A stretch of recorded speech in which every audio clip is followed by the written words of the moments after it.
Good morning, this is Akashvani. I'm Sunil Verma with World News.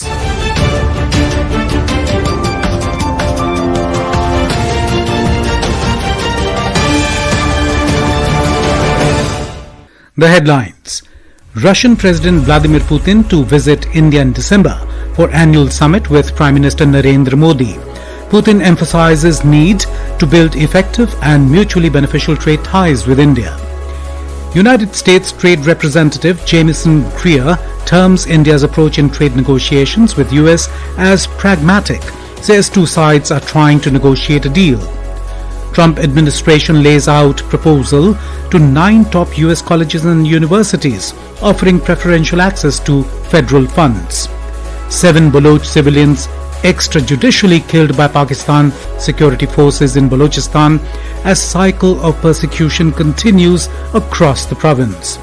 And India's Mirabai Chanu wins silver medal in women's 48 kg category at World Weightlifting Championships in Forde, Norway. Russian President Vladimir Putin will visit India in December for an annual summit with Prime Minister Narendra Modi, according to the Kremlin. Kremlin spokesman Dmitry Peskov confirmed that the visit is scheduled to take place before the new year. The spokesman added that preparations for the visit are in full swing. This will be the Russian leader's first visit to India since the start of the Ukraine conflict in early 2022. The Russian president has said he is looking forward to his upcoming visit to India early December and meeting with his dear friend and Russia's trustworthy partner, Prime Minister Modi. More from our correspondent. Speaking at the 2025 Valdai Discussion Club meeting in Sochi, President Putin reaffirmed Moscow's long-standing trust in New Delhi and described Prime Minister Modi as a very reasonable, wise leader, strongly oriented towards the interests of his nation. He praised special relations with India, rooted in historical ties dating back to the Soviet era, noting that current trade turnover between the two countries falls short of its true potential. President Putin emphasized the need to build effective, mutually beneficial trade ties. He said the focus now must be on resolving key issues in order to unlock greater opportunities. This includes addressing logistics challenges, improving financing mechanisms, and finding new solutions for cross-border payments within the BRICS instruments on bilateral basis using the rupee or a third country currency or using the electronic payment methods. President Putin acknowledged the existing trade imbalance with India and said he has already instructed the Russian government, including Deputy Prime Minister Denis Manturov, head of the Intergovernmental Commission, to come up with concrete measures to strengthen trade and economic ties. Shagun Chopra for World News. The United States Trade Representative, USTR Jamieson Greer, has termed India's approach in trade negotiations with the US as pragmatic and said the two sides are trying to negotiate a deal. During a fireside chat at the Economic Club of New York, Greer spoke about the continuing negotiations with India. Greer also spoke about additional 25% tariffs on India for purchasing Russian oil, arguing that the US is not trying to dictate terms to a sovereign nation. Greer also believed that New Delhi understands the US objective of ending the war in Ukraine and is already diversifying its energy needs. He also highlighted that India is not alone in buying Russian oil and the Trump administration has pressed the Europeans and the Chinese to halt their purchase. The statement comes days after Greer met Commerce and Industry Minister Piyush Goyal in New York on September the 22nd. The meeting focused on addressing key sticking points as both sides remain hopeful of reaching an interim understanding soon. A statement by the Ministry of Commerce and Industry also said that the Indian delegation had constructive meetings with the US government on various aspects of the deal. India has condemned the terror attack on the Heaton Park Synagogue in Manchester, UK during Yom Kippur services yesterday. In a statement, the Ministry of External Affairs expressed solidarity with the people of the United Kingdom in this moment of grief. The ministry also conveyed its sadness that this heinous act committed on the International Day of Non-Violence. It emphasized that the attack is yet another grim reminder of the challenge the world faces from the evil forces of terrorism, which the global community must combat and defeat through united and concerted action.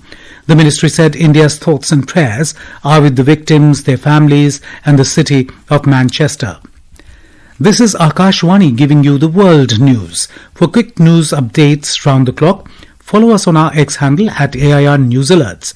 And for details of stories and more, log on to our website www.newsonair.gov.in and download News on AIR app. The White House has laid out a proposal to 9 top U.S. colleges and universities offering preferential access to federal funds in exchange for agreeing to a set of demands. Among the requirements in the document titled Compact for Academic Excellence in Higher Education, the administration requires a ban on considering race, sex or gender identity in admissions and financial support. It also calls for banning considering those factors in faculty hiring. In addition, signees would be required to freeze tuition rates charged to American students for the next 5 years. The memo said schools that adopt the agreement are promised a number of benefits, including priority treatment for grants. They would also be prohibited from having any more than 15% of the undergraduate population as international students. There is also a requirement for the universities to prioritize merit and share all known information about international students upon request to the Department of Homeland Security and the State Department. The Baloch National Movement's Human Rights Department, PANC, has stated that 7 Baloch civilians were extrajudicially killed by Pakistan security forces in Balochistan yesterday as the cycle of persecution continues amid a surge in extrajudicial killings, enforced disappearances and torture across the province. The leading human rights organization mentioned that 3 bullet-ridden bodies were discovered in the Sorap Dam area in Buleda Kech district. The rights body stated that 2 of them were drivers engaged in cross-border trade and residents of the Gardank area in Kech. It added that they were forcibly disappeared from Minaz city in Buleda by Pakistani security forces. Additionally, Nizar Arz Muhammad, also a driver engaged in cross-border trade and resident of Jain in Parun Panjgur district, was forcibly disappeared by Pakistani security forces from the same region. According to the rights body, these cold-blooded assassinations are a manifestation of the genocidal state, terrorism and systematic extermination campaign waged by Pakistani security forces against the Baloch people, deliberately targeting even defenseless children to instill terror and crush their national spirit. And now news from the world of sports.